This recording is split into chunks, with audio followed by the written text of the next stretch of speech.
The biggest lie in politics in this field is when people say safety is the absolute priority. You know, it's all worth it if we save one life.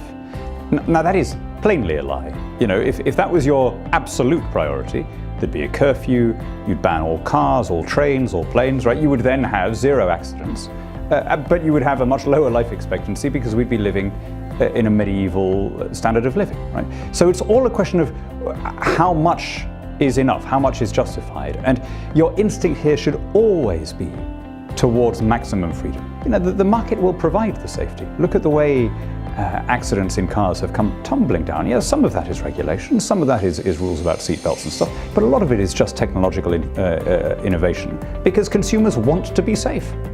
I think there is something in us humans that makes us want to intervene when people are not acting according to our idea of a good life.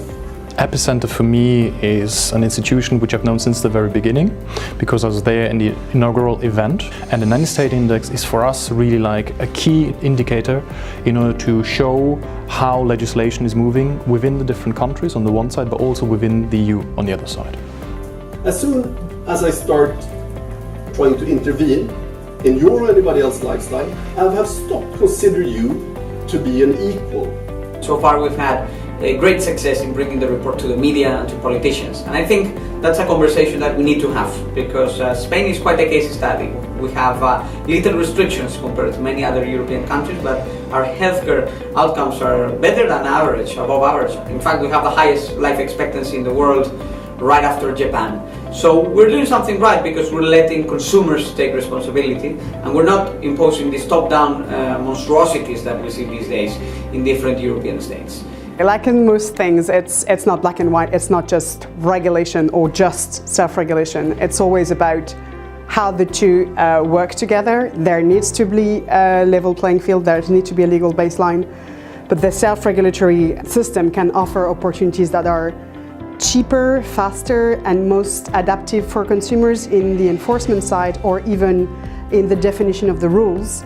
Once the baseline has been established by the law, the details can be worked out and evolve as the marketing practices evolve, for example. I've always been a free marketeer, and as a businessman I've always felt competition has encouraged me to be leaner, meaner, and a better businessman. I think regulation which prevents competition, which is protectionism, is the downfall of innovation, competitiveness. In fact, when we look at the outcome of these nanny state policies, we see that in many cases they don't even produce the results they are supposedly imposed for. You've got to have a very good reason to tell people how to live if it isn't impacting on anyone else's life, right?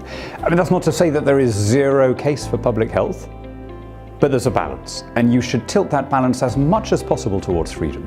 And you should trust people to behave as adults, and generally, the more responsibility you give people, the more responsibly they behave.